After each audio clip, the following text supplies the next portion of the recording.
We've talked a lot before about your competition and how they're really not your competition. And I want to tell you a little story about a personal situation that I've been involved in. I have worked with a couple of other accounting friends, groups, colleagues, where we share information. We try to make each other's practices as great as they can be. We're not in it to say, oh, I have this secret piece of knowledge of something that would be great, but I don't want to tell my competition. That's not how the world operates, and that's really a pretty limiting belief kind of a situation. So I urge you to get past that. Look at your competition as your best buds, all right? These are people doing the same things you are. You have so much in common with them. Why not make friends with them?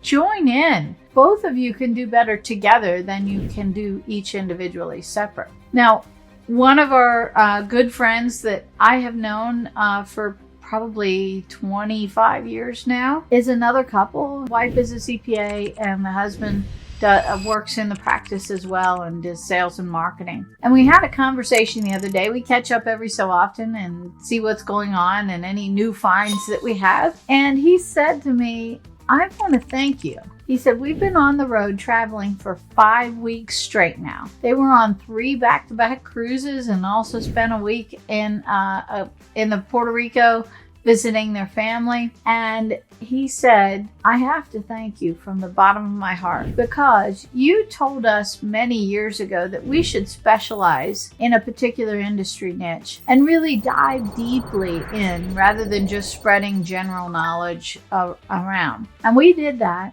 And that has caused us to have a different life than I ever expected. That life allows me the flexibility and freedom to travel that I love, still accomplish everything I need to do in my business and keep it going strong, but to really know that I can have some peace and take a vacation here and there. And he said, it has made such a difference in our whole life now over the past 25 years as we've evolved into that process of being specialized industry accountants. A few years back, he brought in his son to work in the business as well. And I asked, how's your son doing? I haven't heard from him lately. How are things going? And he said, well, I got to tell you, having a life is contagious. My son's wife has taken a job. She took a pay cut in her job because they said, we see the great life you and mom are having, and we want to travel like you do. So she took a different job that afforded her more flexibility in her schedule and her time.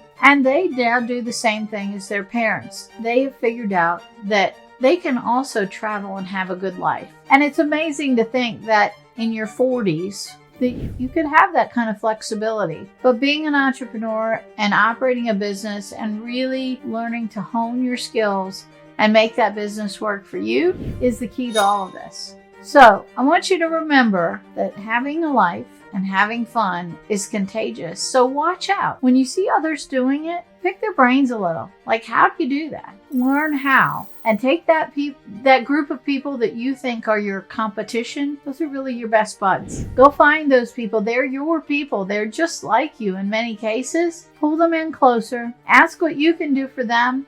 And they will in turn help you grow your business too. And it's a wonderful world when we can all work together to strive for a bigger picture goal and everybody succeeds. So have fun in life and let that contagiousness spread to all of your people around you in your circles.